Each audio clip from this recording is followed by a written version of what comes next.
Olá, esta é a assistência espiritual do CEF, o Centro Espírita Fraternidade do Ipiranga.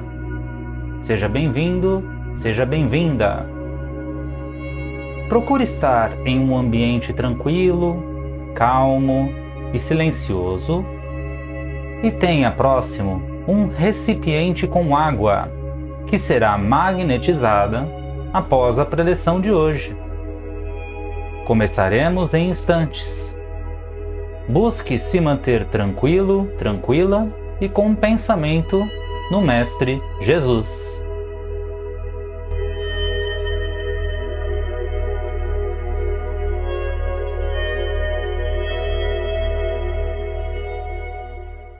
Olá, seja bem-vindo, bem-vinda a mais este vídeo aqui no canal do CEF, o Centro Espírita Fraternidade do Ipiranga. Tô olhando por aqui, você ainda não é inscrito, não é inscrita, não segue os nossos vídeos, os nossos conteúdos aqui neste canal, nesta página? Não perca mais tempo, se inscreva em nosso canal, nos siga nas redes sociais e fique sabendo aí de antemão quando lançamos um novo conteúdo. São 4 novos vídeos por semana sobre o Espiritismo, desde o estudo das obras básicas até reflexões semanais. Então vamos juntos para a nossa conversa de hoje, já deixando tradicionalmente reservado aquele recipiente com água para que possamos magnetizar ao final de nossa reflexão. Então vamos juntos nos preparar. Para isso, convido a todos a fecharmos os olhos para que possamos acalmar o nosso corpo, nossa mente e nosso coração. Vamos assim, tranquilizando-nos e percebendo que o ambiente ao nosso redor também se acalma. Sentimos a partir desse instante a presença fraterna do nosso mentor individual, nosso anjo de guarda, aquele amigo de sempre que nos ampara, nos protege, nos fortalece. É com ele que nos ligamos aos demais espíritos benfeitores que igualmente nos acompanham, para que juntos possamos, de forma tranquila e serena, elevar o nosso pensamento até a esfera azul de Maria de Nazaré, nossa meiga e nossa doce mãe. Com Maria sentimos a sua presença materna e o seu toque carinhoso, que nos eleva até Jesus, o nosso mestre, modelo e amigo. É contigo, Jesus, que agradecemos pelos ensinamentos da Boa Nova e pela chuva de bênçãos que derrama sobre nós enquanto caminhamos sobre a terra. É contigo, Mestre amado, que nos elevamos até Deus, nosso Pai, onde agradecemos pelo dom da vida, por tudo aquilo que temos e somos, e por todas as oportunidades de crescimento que nos oferece. E juntos rogamos, Pai nosso que está nos céus, santificado seja o vosso nome, venha a nós o vosso reino, seja feita a vossa vontade, assim na terra como ela é feita no céu. O pão nosso de cada dia dá-nos hoje. Perdoa, Pai, as nossas dívidas à medida em que perdoamos aos nossos devedores. Não nos deixe cair em tentação, mas livra-nos de todo e qualquer mal, que assim seja, graças a Deus. Vamos aproveitar hoje que recentemente tivemos o Dia do Pescador para relembrar mais uma dentre várias, se não todas, passagens marcantes de Jesus, documentadas ali nos evangelhos canônicos como de Lucas, como o milagre da pesca. Vamos ver. Um dia, estando Jesus à margem do Iago de Genezaré, como a multidão do povo o compromissasse para ouvir a palavra de Deus. Viu ele 2 barcas atracadas à borda do lago e das quais os pescadores haviam desembarcado e lavavam suas redes. Entrou numa dessas barcas, que era de Simão Pedro, e lhe pediu para que se afastasse um pouquinho da margem, e tendo-se sentado, ensinava ao povo de dentro da barca. Quando acabou de falar, disse a Simão: avança para o mar mais profundo e lança as tuas redes de pesca. Respondeu-lhe Simão: trabalhamos a noite toda e nada apanhamos. Contudo, pois, que mandas, lançarei a rede. Tendo-a lançado, apanharam tão grande quantidade de peixes que a rede se rompeu. Acenaram para os companheiros que estavam na outra barca a fim de que viessem ajudá-los. Eles vieram e encheram de tal modo as barcas que por pouco estas não se afundaram. Essa é a passagem bíblica, cuja passagem fica conhecida como a pesca milagrosa. Essa passagem, como todas as demais de Jesus, tem tantas profundidades que aqui nós iremos nos ater às mais importantes. Primeiro de tudo, como é dito no texto, Jesus já estava ali na sua missão de pregação. Já estava ensinando a Boa Nova, reunindo naturalmente o povo ao seu redor, para justamente explicar sobre a Boa Nova, sobre a existência da vida espiritual. Vida esta muito além do conhecimento não só daquela época, mas ainda assim muito além do nosso conhecimento de hoje. E é curioso, porque Simão Pedro, seus irmãos e os demais pescadores ali, haviam trabalhado a noite inteira sem pegar um peixe sequer. E aqui é válido abrir um parênteses. A pesca é um dos meios de sustentação da vida, um dos meios de alimento, a profissão das mais antigas, praticada em diversas culturas por diferentes métodos. Mas afinal, o que fez Jesus de diferente aqui? Jesus, como espírito perfeito, até aquela época, pois ele continua evoluindo, ele sabia quando os peixes viriam ou quando não viriam. Até pela sua própria mediunidade plenamente ostensiva, afinal, ele foi o maior médium que já pisou na matéria por aqui.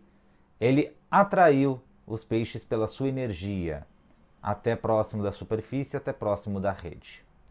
Mas nada ali foi por acaso. Ali foi o que nós podemos dizer por milagres, mas não se trata de um milagre porque tanto a ciência quanto as leis da mediunidade explicam perfeitamente que a energia de Jesus era tamanha que tinha, naturalmente, essa capacidade de se aproximar multidões, não só de pessoas, mas também de animais, de diversas espécies, bem como também um público espiritual. Ele era a luz mais acesa, o farol mais radioso em meio à escuridão. Logo, seria natural atrair a atenção também dos animais. E assim Jesus ordena a Simão que jogue novamente a rede. E aqui cabe mais um parênteses. Simão Pedro, assim como seus pares, eram pescadores, humildes, pobres, dados ali como a base de toda a pirâmide de mercado, de comércio, de gente. Eram os trabalhadores que acordavam mais cedo, eram aqueles que só saíam do lago, só saíam da água realmente quando pegavam uma quantidade suficiente de peixes. Se não, como nesta ocasião, ficavam a noite inteira tentando, porque simplesmente se não voltassem com o peixe para casa, ou não haveriam ali as condições de alimento, ou não haveriam também ali as condições de troca, de subsistência em geral. E mesmo assim, Simão Pedro, depois de ficar a noite inteira tentando e não pescando, ele recebeu a palavra de Jesus já na manhã seguinte, que o orientava a tentar novamente. Pedro poderia muito bem aqui dizer: não vou tentar de novo, porque já tentei a noite inteira, estou cansado, estou frustrado e não vou tentar. Poderia até entregar a rede a Jesus, então tente você. Mas o que Pedro faz? Joga a rede. Pedro, ao olhar os olhos de Jesus, a receber as suas palavras, ele joga a rede, sem titubear. Apesar de estar a noite inteira cansado, frustrado, por não ter pescado nada, por não ter descansado, ele e os seus companheiros jogam a rede. Poderia ter jogado a rede ali sem esperar nada em troca? Ok, mas ele jogou a rede. E aí foi recompensado justamente pela uma quantidade tamanha de peixes que quase que a rede não aguenta. E aqui é uma coisa bem interessante, porque essas possibilidades que citamos que Pedro poderia ter tomado são muitas das reações que nós temos no nosso dia a dia. Muitas vezes, quando chegamos numa cerimônia religiosa, num culto religioso, na casa espírita, nós levamos os nossos problemas a esses locais, ao invés de deixá-los do lado de fora e estarmos abertos para que a casa espírita, para que a igreja, o culto, o terreiro, possa justamente nos orientar aonde devamos pescar.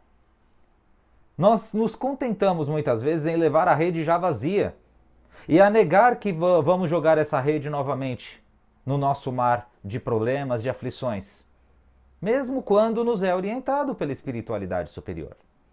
Então Pedro, aqui há mais de 2000 anos, no auge de sua simplicidade, no auge de sua pobreza material, até de sua certa ingenuidade, mas de sua inabalável fé, mesmo ele ainda ali, não sendo o líder consagrado dos discípulos de Jesus, ele ouviu o mestre e obedeceu, jogando a rede mais uma vez.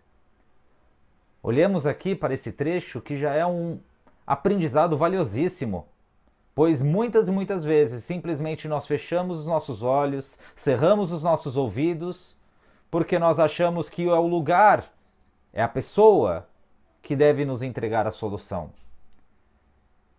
E muitas vezes essa solução até vem, mas nós estamos tão focados nas nossas frustrações e nos nossos problemas que não jogamos a rede. Depois desse acontecimento, depois que os peixes inundam as redes dos pescadores, Jesus convida eles a seguir acompanhando para serem pescadores de homens e não só de peixes. E aqui está uma simbologia muito interessante. O peixe, por viver imerso na água, ele obviamente não sabe que tem todo um ambiente, todo um ecossistema fora dela. Ele está ali imerso. O mar, a água é o seu universo e dali ele encontra tudo o que precisa para sobreviver. Mas quando Jesus faz essa alegoria, essa analogia com os homens, convidando ali os seus recém-recrutados discípulos para serem pescadores de homens, ele quer nos dizer que nós estamos imersos na água. Nós estamos debaixo d'água, da água material. Nós estamos, até muitas vezes, na grande maioria delas, a verdade, longe da superfície de enxergar além da matéria que nos cerca, de enxergar além do dinheiro, de enxergar além dos bens, de enxergar até além do nosso próprio corpo e dos sentimentos que envolvem a matéria, como orgulho, vaidade e egoísmo. Nós estamos definitivamente afundados nesses sentimentos. E o que a pesca faz? A pesca, ela traz os peixes fora d'água. Então, nessa simbologia, Jesus estava ali, não só afirmando entre as entrelinhas que havia pescado aqueles discípulos, pois a vida deles a partir dali jamais seria a mesma, mas estava também refazendo o convite da sua missão planetária, de fazer daqueles homens também pescadores de outros homens.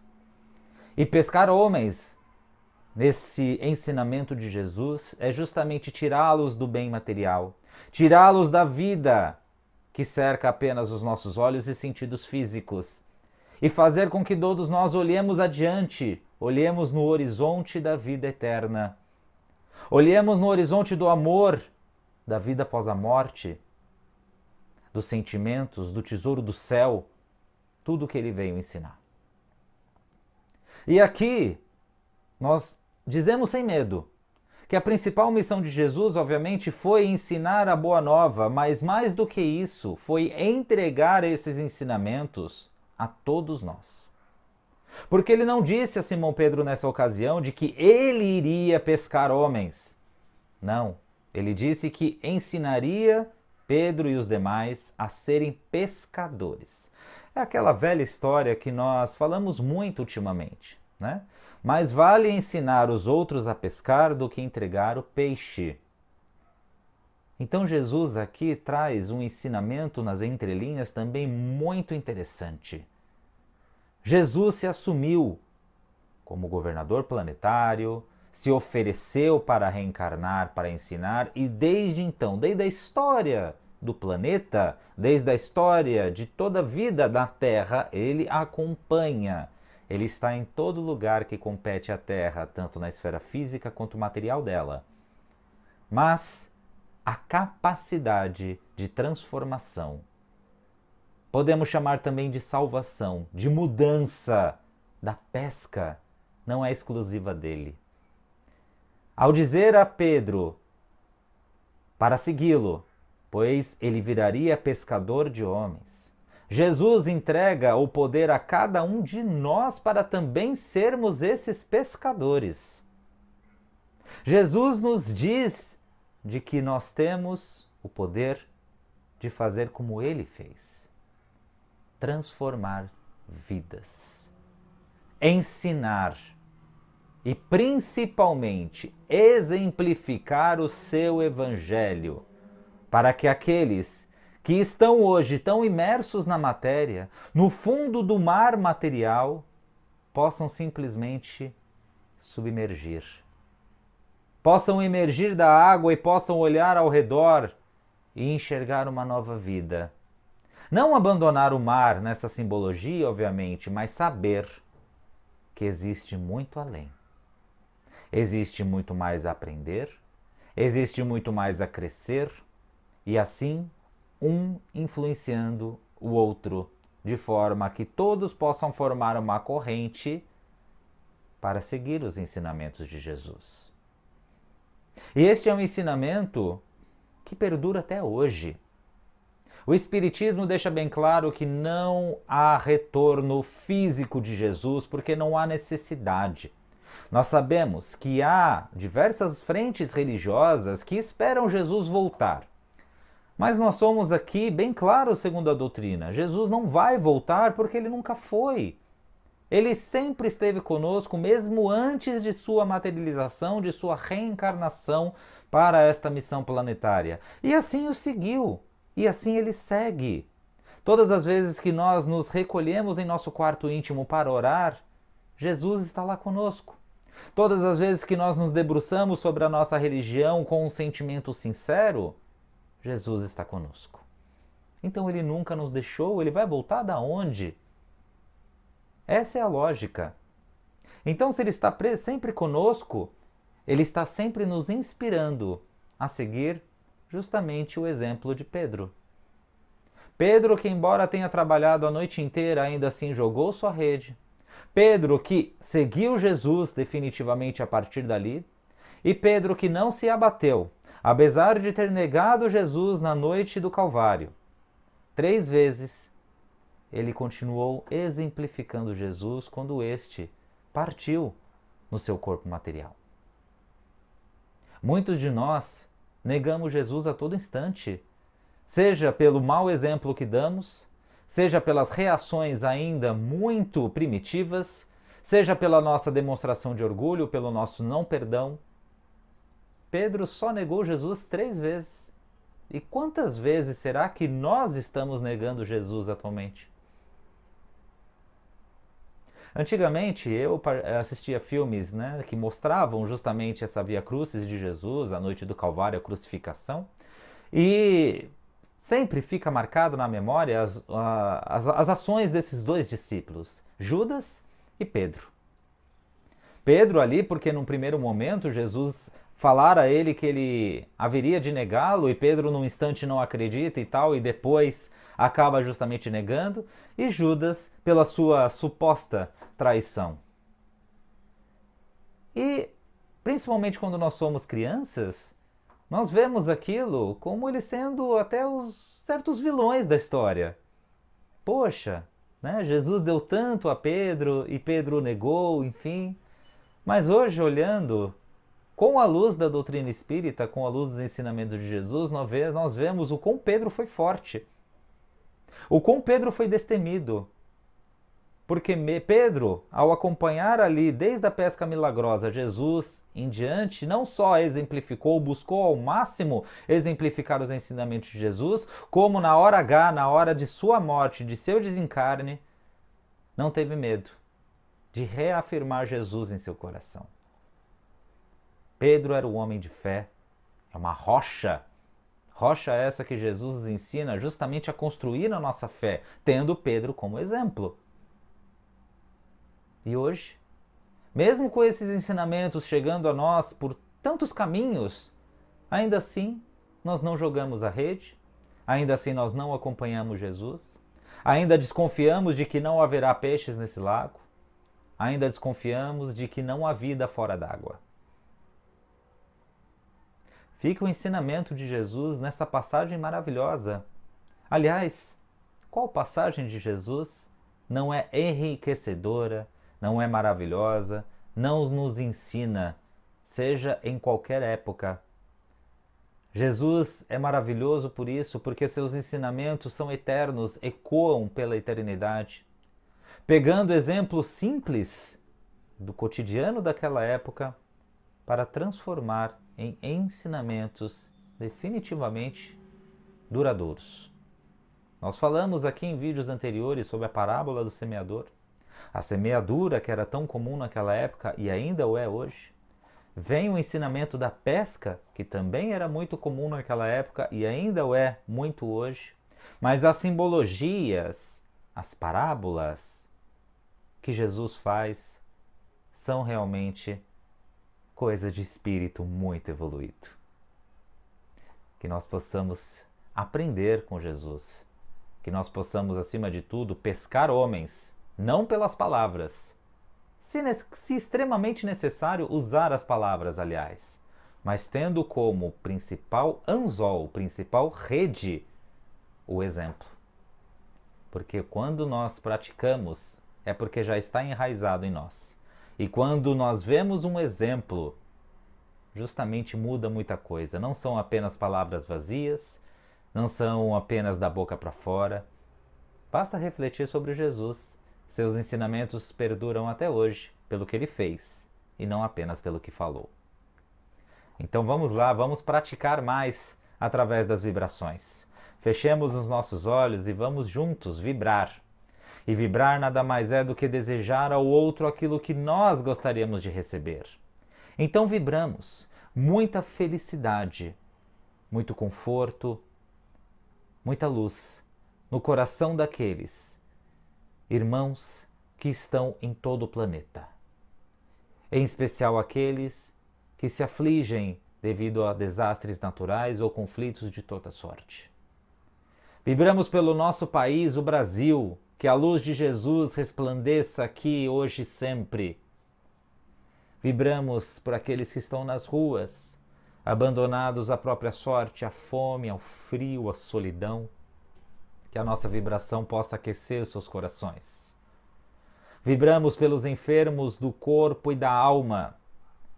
Vibramos pelos órfãos, pela idade idosa, pelos encarcerados, por aqueles que ainda se apequenam, se escravizam por sentimentos de rancor, mágoa. Vibramos por todos os lares da terra, em especial a nossa própria casa. Que ela seja coberta pela luz de Jesus nesse instante mais uma vez. Vibramos pelo CEF, por todas as demais casas espíritas, igrejas, templos, terreiros, demais locais onde se pratica a verdadeira religião. Vibramos por aquela pessoa em especial que mais ocupa as nossas orações e pensamentos, para que essas energias também cheguem a ela. E neste instante, vamos mantendo essa sintonia para o passe da semana. Vamos mentalizar que sob nós, neste momento, a luz de Jesus desce e nos toca da cabeça aos pés, revigorando todo o nosso corpo físico, reenergizando cada molécula física do nosso corpo. E que nós possamos, pela nossa fé, pela nossa ligação com Jesus, abrir os nossos corações, imaginando essa luz também entrando em nós, tocando os nossos sentimentos, os nossos pensamentos, nos revigorando de dentro para fora. que possamos conservar essa energia em nossos corações, hoje e sempre, pela nossa vontade, perseverança e fé. Mentalizamos essa luz também sendo derramada sobre os copos d'água, sobre os recipientes que preparamos, para que possam revigorar este líquido, que os fluidos medicamentosos da espiritualidade transformem esta água em um líquido revigorante, transformador, que nos dê a sustentação no dia de hoje. E assim, mais uma vez agradecemos à espiritualidade maior e a Jesus por mais este momento de reunião em seu nome, elevando o nosso pensamento e rogando graças a Deus. Mais uma vez, muito obrigado pela sua audiência neste vídeo, no dia de hoje. Não se esqueça de se inscrever no nosso canal, de tocar o sininho, curtir e compartilhar também esse vídeo, para que esta plataforma toda aqui entenda que ele pode ser importante e possa ser recomendado. Me despeço por aqui mais uma vez, rogando que Jesus esteja sempre em nossas vidas e que nós estejamos com Ele. Um grande abraço, até a próxima. Tchau!